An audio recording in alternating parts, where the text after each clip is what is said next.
Eu gostaria de apresentar alguns slides e poder situá-los melhor nessa situação toda da fibromialgia. Eu, por gosto, vou falar um pouco mais superficial e deixar, inclusive, algumas perguntas no ar para nós nos atermos ao tempo. O reumatologista lida com mais de 120 doenças, para vocês terem uma ideia. E essas doenças se classificam principalmente no que vocês leem aqui nesse slide.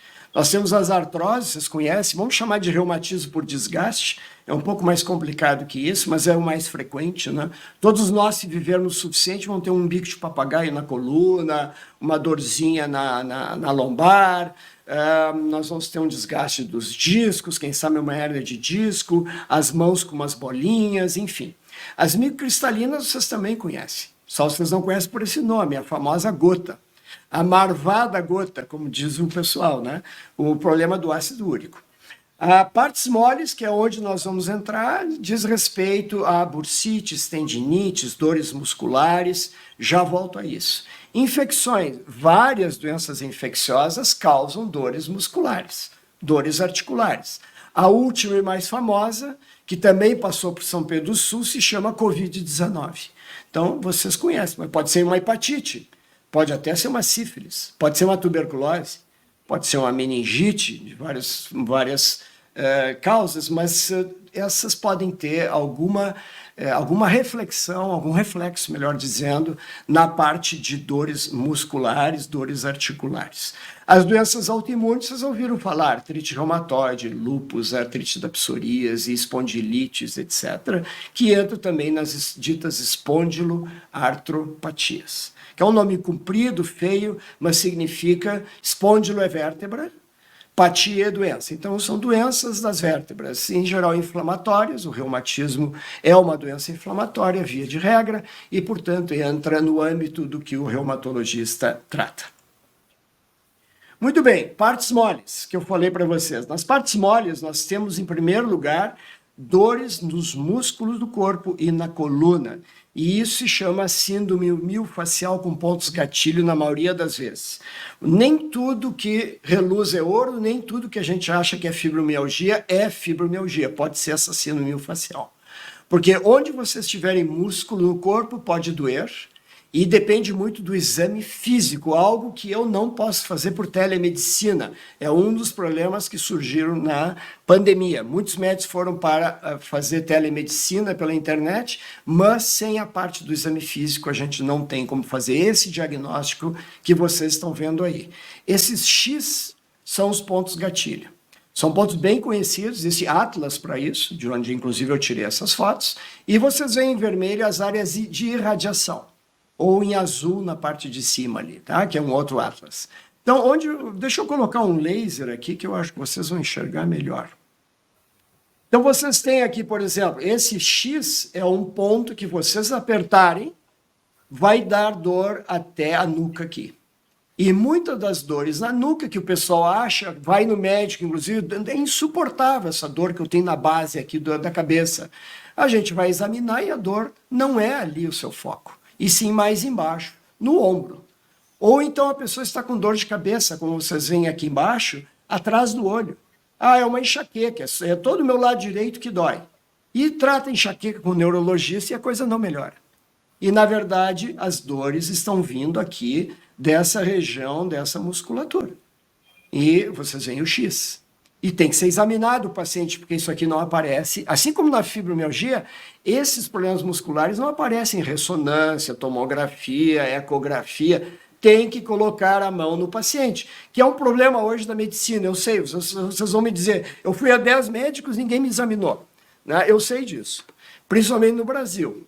Então, é um problema, mas eu sempre tenho, a minha meta é educar tanto pacientes quanto colegas médicos do que deve ser feito para haver um bom atendimento médico da população. Aqui vocês têm uma ideia que isso pode ser generalizado. Onde tiver músculo no corpo pode ter X, pode ter ponto gatilho. Então, vocês veem na esquerda a região anterior, principalmente do tronco. Vocês veem aquela mulher ali tem uma dor na mama. Ginecologistas me mandam pacientes porque não encontro nada na mama. E o problema da mama está ali. A paciente diz, mas me dói, doutor. Mas não tem nada na ecografia, não tem nada na ressonância. Ou o implante de silicone também. Aí a gente vai lá, examina, toca naquele pontinho que vocês estão vendo. Deixa eu aumentar aqui que vocês vão enxergar melhor. Ó, esse pontinho aqui, ó, na base da axila, isso aqui é o peitoral maior, é o músculo. Toca ali, dói a mama toda. Dor irradiada. Isso não é fibromialgia, mas pode acompanhar a fibromialgia. Porque esse não é um ponto típico de fibromialgia. E é muito comum que acompanhe fibromialgia e o tratamento vai ser diferente. Então, é importante que se faça esse tipo de diagnóstico diferencial. Aqui vocês têm por trás, vejam que também há vários pontos, né? Tem gente que, olha essa ciática aqui, entre aspas. Não é uma ciática por problema de compressão do nervo. É um problema muscular. Eu palpo aqui na nádiga, sabendo onde palpar, tem que saber a anatomia interna da pessoa, e eu reproduzo essa dor. A pessoa vai me dizer, doutor, o senhor tocou no meu nervo. Não. É o músculo que está contraturado e que tem esse tipo de problema. Então, síndrome miofascial é muito importante se reconhecer. Outros reumatismos de partes moles são as bursites e tendinites, em geral por excessos que a gente faz. Você experimente esse fim de semana ir lá e pintar a garagem toda de vocês sem parar. Vocês vão ter tendinite, vocês vão ter uma bursite no ombro, alguma coisa vai acontecer. Por quê? Vocês não estão acostumados, eu também não estou a fazer esse tipo de trabalho. Nosso corpo vai reclamar, vai gerar alguma inflamação. Tá?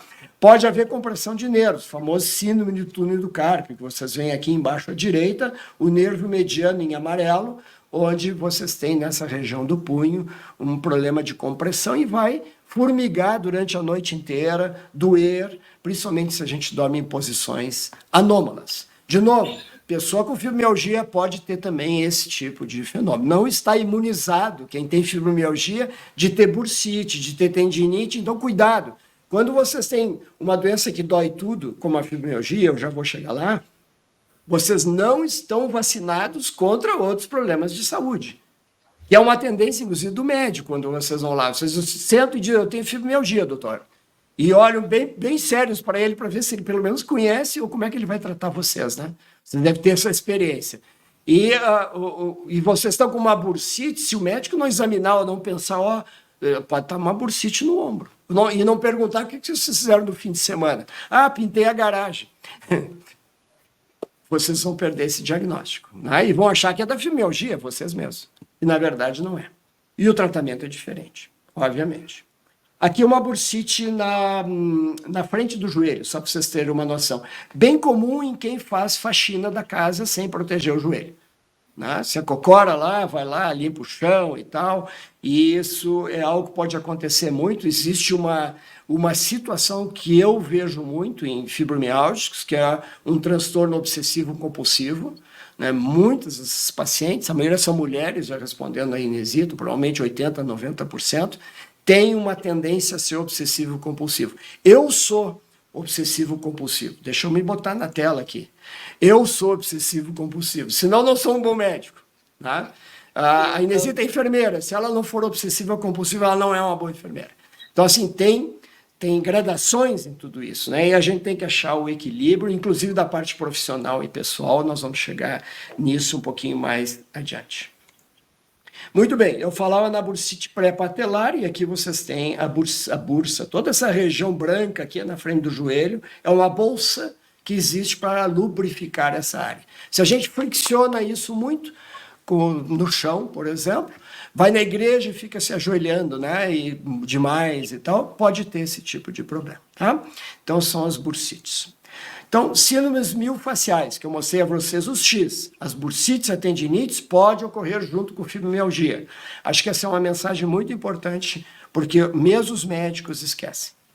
Aqui vocês têm esse desenhinho que muitos de vocês conhecem e diz respeito à síndrome fibromialgica. Por que é uma síndrome? Porque é um conjunto de sinais e sintomas que pode ter várias causas. Inclusive as causas a gente não sabe ainda. A gente quer entender, existem hipóteses, né? Se diz que é uma doença de problema de sensibilização central. O cérebro não percebe os estímulos do meio ambiente como os estímulos que são calor, frio, toque, tato. Tudo é percebido pelo cérebro como dor. É um erro de percepção. Será que é isso mesmo?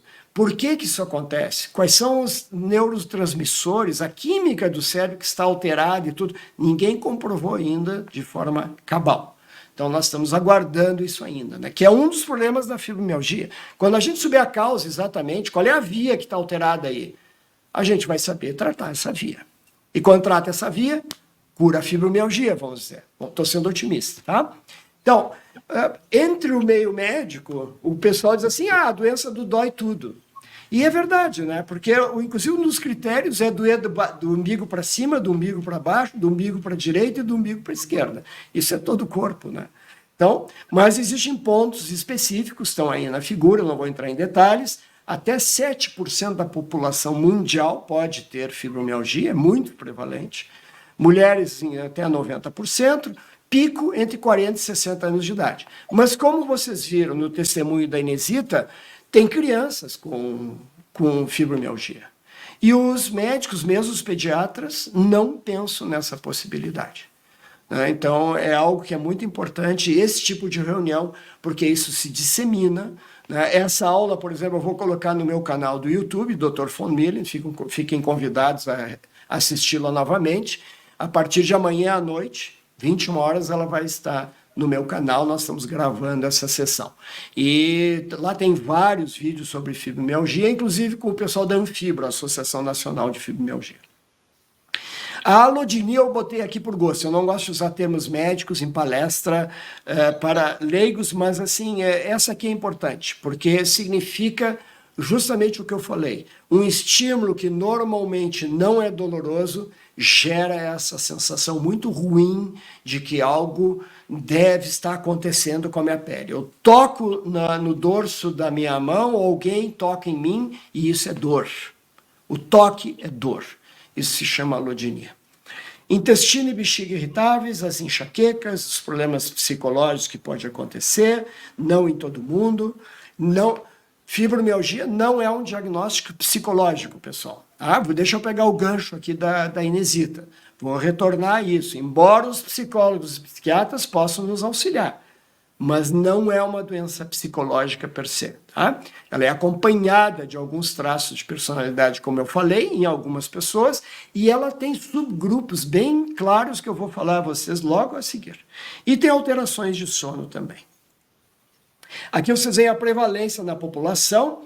Vocês têm aqui o percentual de pacientes no eixo Y e no eixo X, a idade, tá? Então, vocês veem aqui que mulheres em azul vai crescendo a partir aqui no gráfico de 18 anos de idade. Mas vocês veem que não sai do zero, né? Quer dizer, pode acontecer antes também. Só nesse estudo isso não foi feito. E vocês veem que homens é bem menos, mas também aumenta um pouco com a idade. Mas nas mulheres aumenta até 80 anos. Até 80 anos de idade, depois é que cai. Então, vocês veem como é importante esse diagnóstico na população geral. Aqui é o que eu coloquei antes. Ó. Tocar em uma folha não é tocar em uma folha para o fibromialgico em geral. É tocar em alguma situação que a pessoa se coloca e que vai gerar dor. Então, isso gera um temor, um medo de viver até, muitas vezes, porque o que vai acontecer comigo agora que eu estou vendo essa flor e eu vou tocar na flor. Então, é muito complicado. Vamos falar um pouquinho sobre os subtipos de fibromialgia. O primeiro deles se acompanha muito com síndrome de hipermobilidade. Então, é muito importante nós observarmos isso, aqueles artistas de circo, né? Aquele pessoal gosta de se mostrar, desde o colégio, vocês se lembram lá, diz, olha o que eu faço, e bota o pé lá atrás da cabeça. Né? Então, isso na verdade é deletério, porque faz com que a pessoa, embora seja fácil para ela, passe dos limites anatômicos para os quais o corpo humano foi construído, e portanto vai gerar desgastes.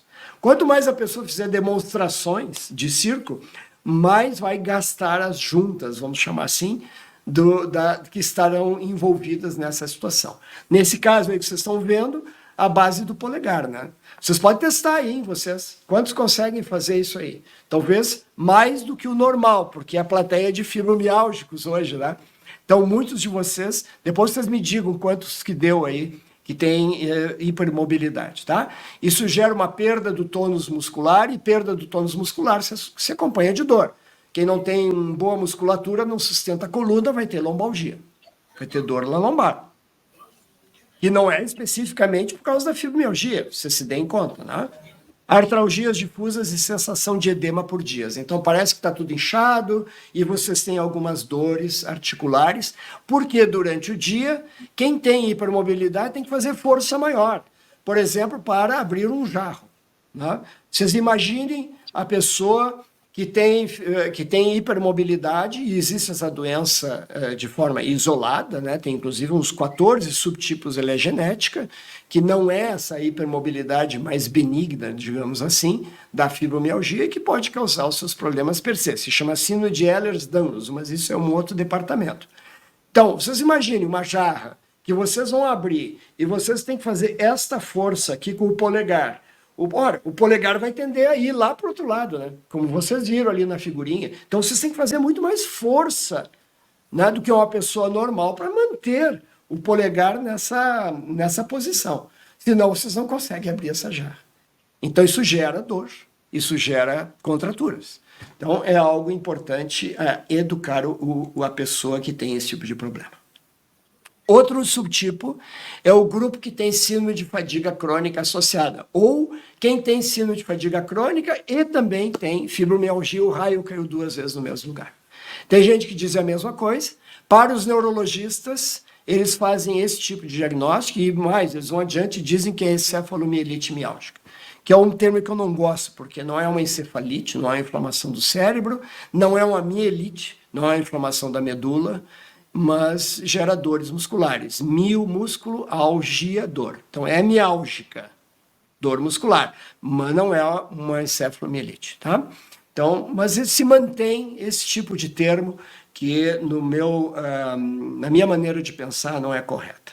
Então, quem tem esse subtipo de fibromialgia tem também a dor difusa, pode ter infecções prévias, se pensou muito tempo que era um vírus, não se descobriu até hoje qual é o vírus que causa, ou a bactéria. Vocês se lembram dessa síndrome de fadiga crônica na Covid longa agora, né? Se confunde praticamente a mesma coisa os sintomas, e tem um vírus anterior. O pessoal teve Covid e faz a fadiga crônica. Então, esse seria o Covid longo, né? Fadiga extrema, às vezes a pessoa nem sai da cama. Alterações de memória, o chamado brain fog, que muitas vezes tem na fibromialgia. E vejo aqui, 1/3 desses casos se acompanha de fibromialgia clássica. Tá?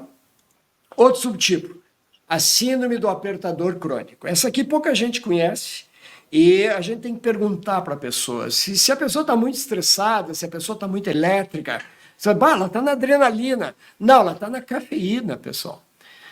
Tem gente que é viciada em café, né? E café não é só café em si, é guaraná, o chocolate tem cafeína, a Coca-Cola tem cafeína, enfim, o mate, né, o chimarrão. Então tem que ter um certo cuidado. Quem já tem tendência a estar na adrenalina, dali a pouco pode, na verdade, estar intoxicado por cafeína. E isso gera estresse crônico ainda mais, é uma intoxicação química. E isso gera contraturas musculares inconscientes. Então, é um subtipo de fibromialgia que tem bruxismo, que tem dores nas mãos e punhos, porque essas pessoas passam o tempo inteiro assim, não se dão conta. Deve ter gente aí na plateia se dando conta disso. Ou então, quando vão dirigir, dali a pouco, 5 minutos na direção e estão assim, pressionando ali a direção, né, e não se dão conta. Isso tudo faz parte do apertador crônico. E, além disso, existe o que fica apertando o períneo lá embaixo. Pessoas estão sentadas e que estão sempre pressionando aqui o abdômen e não se dão conta, cronicamente. Isso gera dor lá embaixo, eu chamo Países Baixos, né? Entre os órgãos sexuais e o ânus, ali, aquela região pequena, é a região do períneo, e ali tem musculatura da pelve. Tem tratamento fisioterápico para isso, mas tem que reconhecer. Se não perguntar para o paciente, olha, eu não tive um paciente em 30 e poucos anos que me diz, doutor, está me doendo lá embaixo e eu noto que é quando eu me contraio. Não tive nenhum paciente que me falou isso. Tem que perguntar, o médico tem que saber isso. E tem que perguntar. Como é que melhora a síndrome do apertador?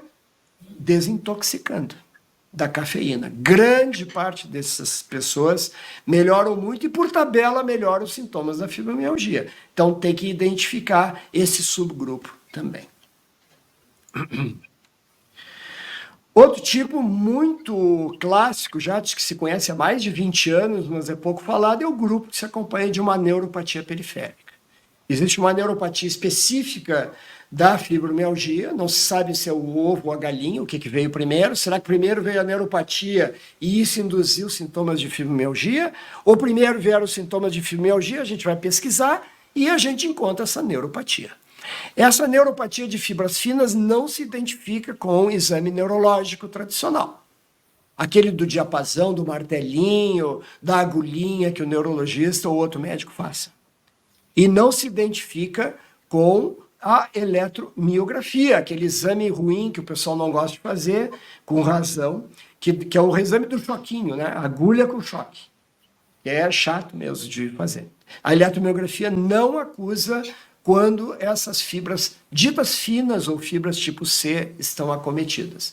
E isso gera sintomas muito ruins. Eu botei aqui algumas fotos para vocês. É queimação, é formigueiro, é dor mesmo, não deixa dormir de noite.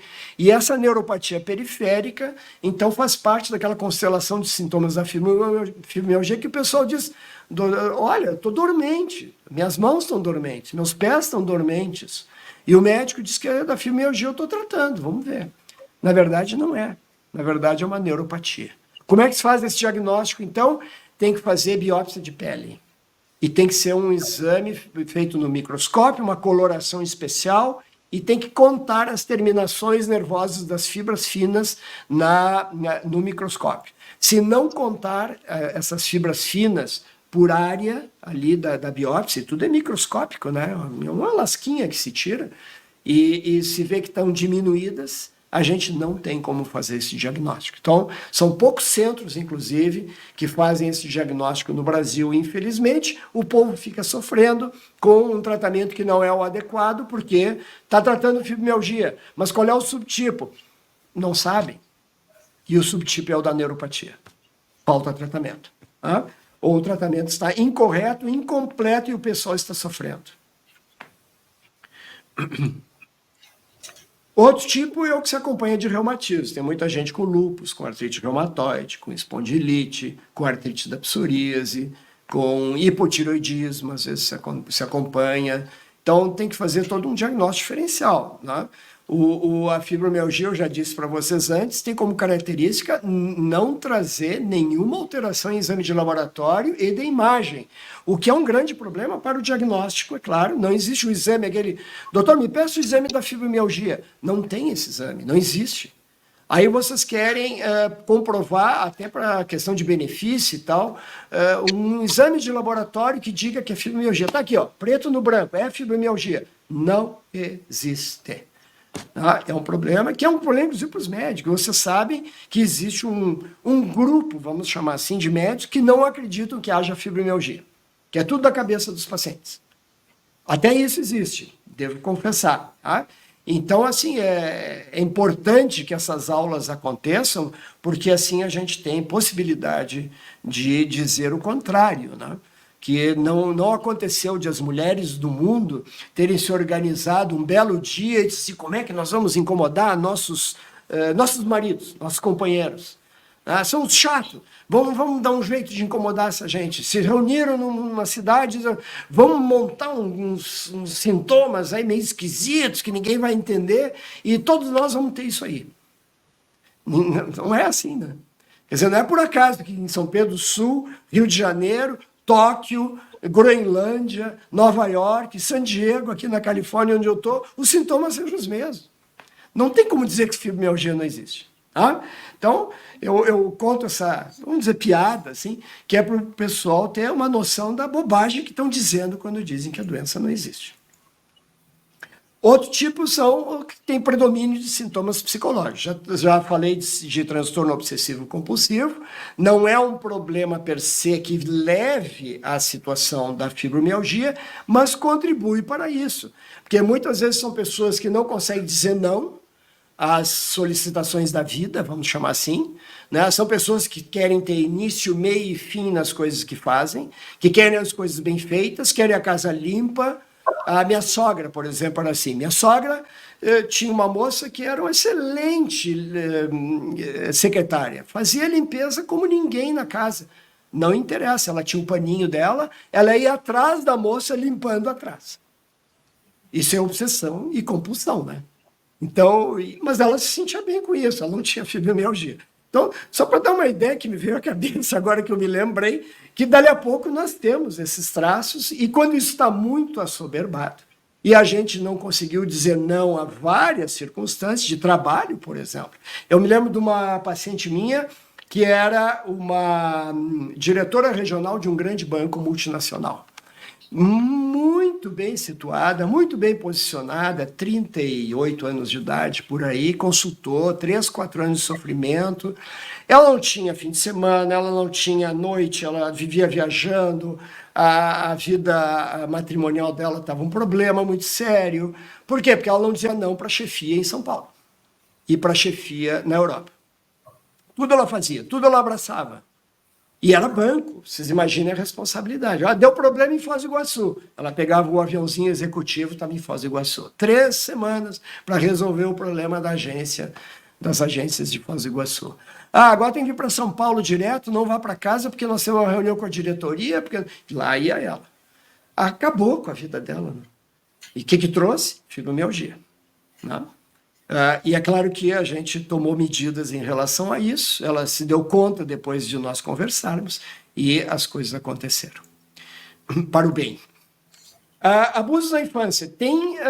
Isso aqui é chato até da gente falar, mas deve ser citado.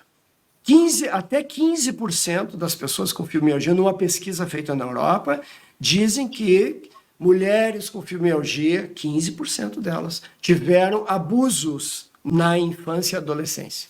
E, em geral, por membros da família. O tiozão, aquele que visita a família nos fins de semana e tal, dali a pouco tinha problemas.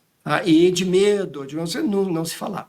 Né? Eu me lembro também nas situações, principalmente aqui nos Estados Unidos, na Europa, de abusos por pessoal da igreja. Né? A Igreja Católica, vocês sabem, vem pagando indenizações enormes aí nesses países em relação a abusos de crianças, os coroinhas, etc, etc. Então, esse grupo, algumas dessas crianças certamente estão aqui se fazendo presentes. O estresse crônico, que é típico da vida atual, medo e insegurança eu já falei, e déficit de atenção é um outro tipo de diagnóstico muito feito hoje em dia, mas que eu acho que é secundário essa situação toda. Então, sintomas psicológicos, tristeza, irritação e falta de memória são relatadas frequentemente por pacientes com fibromialgia e fazem parte de um comportamento doloroso. Então, os médicos da dor dizem que esses sintomas que vocês veem aí são parte de quando a pessoa tem dor crônica. É isso que quer dizer essa frase, tá? E, por último, distúrbios do sono. Eu costumo fazer esse diagnóstico muito frequentemente em quem tem fibromialgia. A pessoa não se dá conta que, na verdade, pode estar roncando à noite, pode ter apneia de sono, que não é solteiro, digamos, né? Ninguém está escutando, outro mora com a família ainda, enfim... ou não tem, portanto, ausência, não tem o sono REM, que é aquele sono reparador, que é a fase do sono com movimentos rápidos oculares, quando a gente sonha e quando a gente integra as memórias do dia. Essa aula aqui vocês vão integrar na memória hoje de noite, quando vocês forem dormir e sonharem. Antes não. Você se lembra e tal, mas se lembra do que é hoje. Para vocês se lembrarem daqui a um ano que o Dr. Carlos, que é de São Pedro, teve aí, deu uma aula e tal, tem que ter fases REM do sono. E como é que se descobre isso? Com polissonografia. Tem que ir no laboratório, dormir no laboratório, que não é ideal, né? Não é a situação boa para isso, mas é o que tem hoje em dia. Já existe instrumento para fazer em casa. E é um negócio muito artificial, é cheio de fios, uma touca especial e tal. Mas a gente pega esse tipo de diagnóstico e, pela minha experiência, se não resolver o problema do sono REM, a pessoa não melhora. Tá? Em outras palavras, deixa eu me botar na tela aqui. Se vocês não voltam a sonhar, porque quem não tem sono REM, eu disse que é a fase do sonho, a pessoa não sonha. Ou se sonhar é muito fragmentado e sonhos muito ruins em geral, um negócio maluco, tá? Se vocês não voltarem a sonhar, e pode fazer isso com medicações simples, em subdoses até, vocês não melhoram da fibromialgia. Quem tem esse subtipo, né? Tem gente que não tem problema. Mas eu diria, na minha experiência, que é uma minoria. A grande maioria tem problemas no sono. Tá? E, portanto, é muito importante isso aqui. Porque senão vocês ficam tratando, vou fazer fisioterapia, eu vou no grupo da Daphne e eu vou tomar um comprimido. Todo mundo quer tomar um comprimido mágico para resolver o problema. Já vou falar em tratamento. E vocês veem aqui esse subgrupo, se não for prestado atenção a esses detalhes, não tem como melhorar no grupo da Daphne. Tem que ser o todo. Né? Tem que se ver o paciente como um todo. E isso não é comum, vamos dizer assim. O doutor Pansar, que está aí na plateia, vai concordar comigo. Não é comum que os médicos vejam os pacientes como um todo, o que é uma desgraça para a profissão, na verdade. Porque na faculdade a gente ensina o contrário, vocês podem acreditar em mim. A gente ensina a sentar com o paciente, olhar nos olhos dele, conversar com o paciente, entender o paciente, olhar os exames que eles trazem. Em geral, os fibromialgicos trazem uma pilha desse tamanho de exame. Tudo normal, como eu falei para vocês, né? E doutor, dá para olhar os exames? Eu digo, olha, às vezes quando a pilha não é tão grande, eu olho na hora. Senão eu digo, olha, deixa aqui, eu vou olhar depois. E eu já sei que vai ser normal. E agora eu vou lhe examinar. Doutor, o senhor é o 15º médico que eu vejo. O senhor examina, doutor? Aí eu fico, como assim examina? Não, ninguém me examinou até hoje, doutor. Então, assim, é com tristeza que eu tenho que reconhecer isso com vocês, e se não examinar o paciente com fibromialgia, o paciente não vai melhorar e não vai gerar confiança do paciente naquele profissional. Tá? Essa é a grande vantagem do fisioterapeuta, aliás, você sabe, né? O fisioterapeuta toca no paciente, mexe, vira, agora aqui, está doendo aqui ou não, palpa. Né? Então, isso é bom, né? Faz parte da profissão. Né? E gera esse tipo de empatia e confiança que são tão necessários. Vamos adiante aqui. Os critérios diagnósticos antes do tratamento. Então, história de dor crônica generalizada, todos vocês conhecem, já falei aqui, do umbigo para cima e para a direita, de baixo para baixo e para cima. Os pontos são pelo menos 11 de 18, isso aqui são os critérios clássicos. Existem novos critérios que são, para mim, piores até que esses clássicos aqui. A gente deve palpar com uma força de 4 quilos, eu não tenho a menor ideia o que é 4 quilos quando eu palpo, porque cada pessoa é diferente também, né? A textura tem um pouco mais de peso, tem uma camada de gordura menor ou maior embaixo da pele. Vocês veem que é um critério falho do ponto de vista técnico, mas é o que existe e a gente sabe que aqueles pontos estão incomodando. Cuidado com os pontos X, que não são os pontos da fibromialgia. Os pontos da síndrome miofascial são outros, pessoal, tá? Não há exames alterados nessa doença, tanto de laboratório quanto de imagem. Pessoal, vou repetir. Não há exames alterados nessa doença, tanto de laboratório quanto de imagem. Ressonância, ecografia, PET-CT, pode fazer o que vocês quiserem. Quando é fibromialgia pura, se tem um hipotireoidismo junto, bom, aí o hormônio da tireoide vai estar alterado. Tá? Então, tem certas situações que têm que ser vistas, e para se chegar ao diagnóstico, também muitas vezes a gente faz uma bateria de exames, para ter certeza que esteja tudo negativo. Às vezes o médico, só conversando e fazendo o exame físico, não chega ao diagnóstico sozinho. Eu tenho uma vantagem, eu sou especialista, eu sou o 15º na linha. Em geral, eles já me trazem todos os exames que eu precisaria. Então, para mim, me facilita o trabalho, na verdade. É uma pena só que o pessoal leva 4, 5 anos para chegar no consultório, de sofrimento. Então, estudos mostrando alterações orgânicas na fibromialgia existem, mas não estão incorporados aos critérios. Esse aqui, por exemplo, mostra a substância P, que é uma substância que tem a ver com dor, no líquor. No líquor é o líquido que banha o cérebro das pessoas. Vocês veem aqui à esquerda como está super alto em relação à direita os controles, tá? Não vou entrar em detalhes. O cérebro está alterado. Existe ressonância magnética funcional, isso é só em pesquisa, tá? Que se mostra que tem alterações no volume de certas áreas específicas do cérebro, que tem a ver com emoções, tem a ver com dor. Não se sabe se isso vem antes ou depois da fibromialgia. Essa é outra história. Aqui um problema de circulação. À esquerda, uma circulação de sangue normal no cérebro. À direita, uma circulação insuficiente. Vocês veem como tem áreas negras aqui, que são áreas sem sangue no cérebro, tá? Numa crise aguda da fibromialgia. Então, isso não é replicado em todas as séries e, por isso, também está sub júdice, no sentido de se colocar como algo a ser utilizado nos critérios diagnósticos. Como é que se maneja esses pacientes?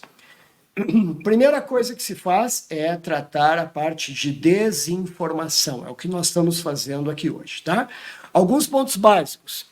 Eu já disse para vocês, fibromialgia não é um diagnóstico psicológico, embora tenha componentes para tal. A fibromialgia não é destrutiva, ela não torce as mãos das pessoas como uma artrite reumatoide. Ela não gera um problema no coração, ela não gera um problema nos rins. Tá? Não é necessariamente benigna do ponto de vista de dor crônica, de qualidade de vida, etc. Você sabe, eu não preciso dizer. Mas ela não destrói o corpo da pessoa. A fibromialgia pode ser manejada e até curada. Eu mesmo tenho vários exemplos disso para dar para vocês. Essa moça que foi a gerente de banco, que estava miserável, ela nunca mais teve nada. Mas ela teve que sair do banco, né? Ela teve que mudar de profissão. O banco acabou com ela.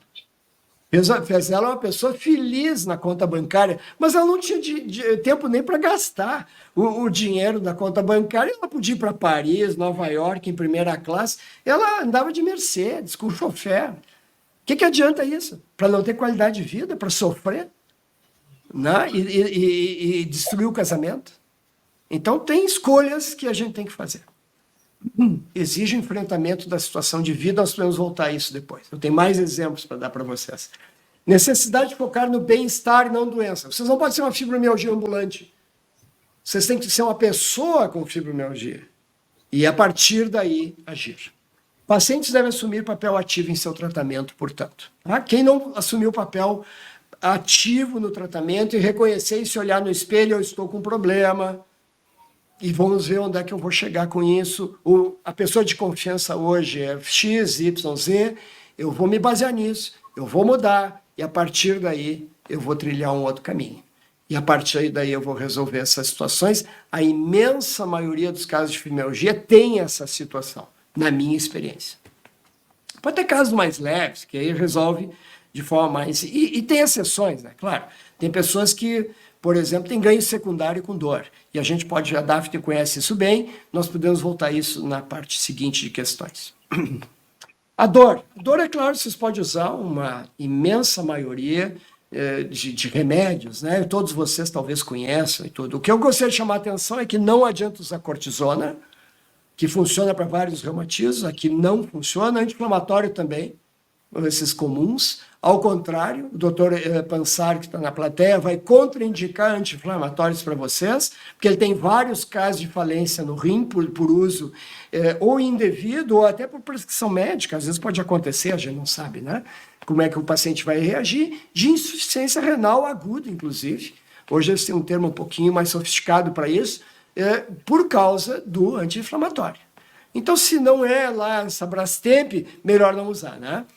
Tilenol pode ser usado, Tramadol, que é uma associação, relaxante muscular. Pessoal que tem hipermobilidade, já tem a musculatura relaxada, flácida, melhor não usar relaxante muscular, mas alguns pacientes gostam. Gabapentina e pregabalina podem ser usados, principalmente na forma com neuropatia. Cannabis, que todo mundo me pergunta, para o meu gosto, é só um remédio caro, com pouca resposta. Alguns pacientes dizem que melhora muito a dor e o estado geral, mas está dentro do efeito placebo nas pesquisas clínicas que foram realizadas. Eu não recomendo como tal, mas se o paciente quer experimentar, tem dinheiro para isso, eu sei que no Brasil é mais caro que aqui nos Estados Unidos, pode experimentar e se der bem, pode usar. Tá? Agora, se dê em conta o seguinte, tem dois componentes, canabidiol e tetraidrocanabidiol. O tetraído é o que dá o barato, tá? e que o pessoal diz assim, vamos botar um remedinho puro só com canabidiol. Aí não tem um efeito psicológico, é só contra a dor. Negativo. Quem tem o efeito contra a dor é o tetrahidrocanabidiol, que dá o barato, porque o receptor da dor responde muito mais a esse componente. E aí o pessoal não pode botar, primeiro porque é meio que proibido, né? E segundo, ninguém quer que o operador de máquina, uma operadora de máquina, vamos chamar uma mulher com fibromialgia, tomando lá no barato, lá tomando um comprimido no meio da fábrica, né?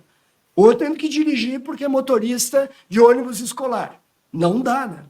Então tem essas situações todas. E opioides, pessoal, é um problema, né? Porque acaba viciando, você sabe, e acaba no fentanil. Aqui nos Estados Unidos tem mortes e mortes por causa disso, por dor crônica e gente que viciou em derivados da morfina. Então não se usa, até porque não funciona tão bem em dor crônica, hoje se sabe.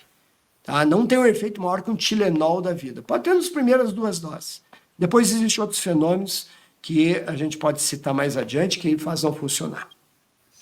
Antidepressivos eu não vou entrar em detalhes, se usa mais para dor, porque eles são analgésicos, do que para depressão. Vocês viram que eu não citei muita depressão aí em toda a fala, tá? Então, a amitriptilina, por exemplo, pode se usar por 2 efeitos. O primeiro, ela tem um efeito analgésico, é um remédio bem antigo, deixa a boca seca, constipação e tal, mas a gente usa uma dose mínima, que não está nem na bula. A bula para ser antidepressiva é 3 comprimidos por dia de 25 miligramas, ou 1 de 75. E a gente usa só 25 miligramas à noite, que melhora a fase de movimentos rápidos oculares. A pessoa volta a sonhar com a amitriptilina na grande maioria das vezes, com dose mínima, que não está na bula.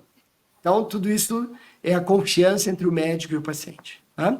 E os outros aqui, vocês veem, aqui tem um efeito sobre dor maior ou menor, pode ser tentado, mas remédios não são a mágica, pessoal. Não tem o remédio da fibromialgia, ele não existe. Não se baseiem na próxima prescrição que vocês vão receber, no próximo médico ouvir falar que é muito bom. Não é remédio que tira a pessoa da fibromialgia, que faz o fantasma da fibromialgia desaparecer da frente de vocês. Tá? Não há pílula mágica. Sedentarismo auxilia bastante, principalmente exercícios aeróbicos, mas também de força muscular.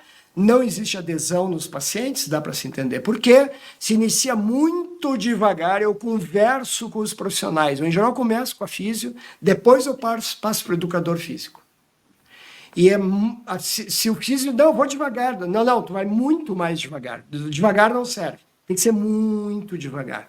E principalmente com o educador físico, que vocês se dão conta, estão acostumados a usar, a tratar pessoas normais, atletas. Né? A formação do educador físico não é de doença, do fisioterapeuta é. Então, muito cuidado em academias, em outras palavras. Tá? Tem que ser um trabalho especial, individualizado, e o educador físico fala comigo antes de começar o trabalho. Eu tenho que dizer se ele tem hipermobilidade, eu tenho que dizer quais são os pontos, se tem símbolo facial junto, cuidado da tendinite do cotovelo, não pode jogar tênis ainda, piscina, sim, porém, sabe? Essas coisas têm que ser conversadas. É um trabalho multidisciplinar. Tá? Vamos adiante aqui, distúrbios psicológicos, de depressão, ansiedade, crise existencial. Existe uma situação só aqui em termos de tratamento, que é a terapia cognitivo-comportamental. Não sei se é a linha da Daphne, não tive tempo de conversar com ela, mas é a que melhor funciona, ela é mais efetiva, ela é prática, ela é poucas sessões, e o paciente realmente sai dessa situação, dessa nuvem de tempestade em cima da sua cabeça. Desculpe aqui a metáfora nessa época difícil do Rio Grande do Sul, mas essa é a figurinha que eu utilizo nesse slide aqui há muito tempo até. Terapias complementares, vocês podem testar yoga, tai chi, acupuntura, meditação, tem várias outras, né? E alguns pacientes respondem, outros não respondem, vocês me perguntam depois. Sono não restaurador, tem que discutir medidas básicas de higiene do sono. O pessoal muitas vezes não sabe que não pode ficar olhando o celular até as 11 da noite, antes de ir apagar a luz para dormir, porque não vai dormir. A luz da tela de vocês não deixa produzir melatonina, que é o hormônio do sono. Então, não pode ficar olhando televisão no quarto e querendo melhorar da fibromialgia. Não pode usar o celular, o laptop e tal, até tarde da noite, ou pelo menos 2 horas antes da hora de deitar, achando que vai dormir bem, ou a própria televisão. Não, tem certas coisas que são em oposição ao mínimo que se deve fazer. Tá? Tem que usar alguma coisa para diminuir a dor da noite, minimizar o estresse psicológico, é difícil, né? Muitas vezes o problema está em casa. Faz exercício, sonha. Aqui os medicamentos que eu já falei anteriormente. E por último, as síndromes associadas, tipo intestino irritável, bexiga irritável, a gente manda para especialista, eu falo com o ginecologista, falo com o urologista para saber se é isso mesmo, ou se tem um problema na bexiga irritável. Será que é um mioma que está crescendo e pressionando a bexiga? Eu não vou dizer que é bexiga irritável sem exames, né? Tem que saber onde é que eu estou pisando. Síndrome de pernas inquietas, convido a vocês a dar uma olhada aqui no canal, Dr. von Millen, do YouTube, fácil de achar.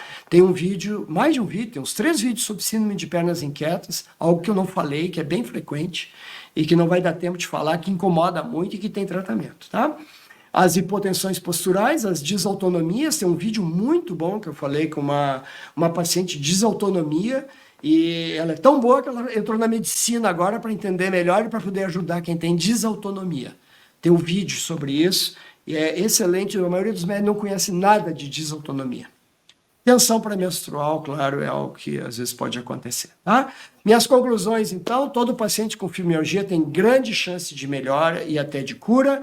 É necessária a abordagem multidisciplinar com participação ativa do paciente. Uma avaliação individual completa é pré-requisito para um tratamento eficaz. Tem que saber onde está pisando. Intervenções farmacológicas, remédios e sem remédios são necessárias para obter uma melhora clinicamente significativa. Não se esqueçam que remédio não é pílula mágica. Tá? Pessoal, eu queria agradecer demais a presença de todos. Acho que eu estou no meu horário aí, espero que dê tempo para alguns questionamentos e que a gente possa, então, conversar um pouco mais sobre essa situação que é tão frequente. 7% de cada 100 pessoas, vocês conhecem, 7 têm fibromialgia. Isso é uma das doenças mais frequentes que existem, né? E incomoda muito, e eu espero ter podido auxiliar vocês com essa mini aulinha aqui, com a minha experiência, e eu fico à disposição, inclusive, para o futuro. Daphne e Inesita, vocês estão de novo comandando o espetáculo. Muito obrigado a todos.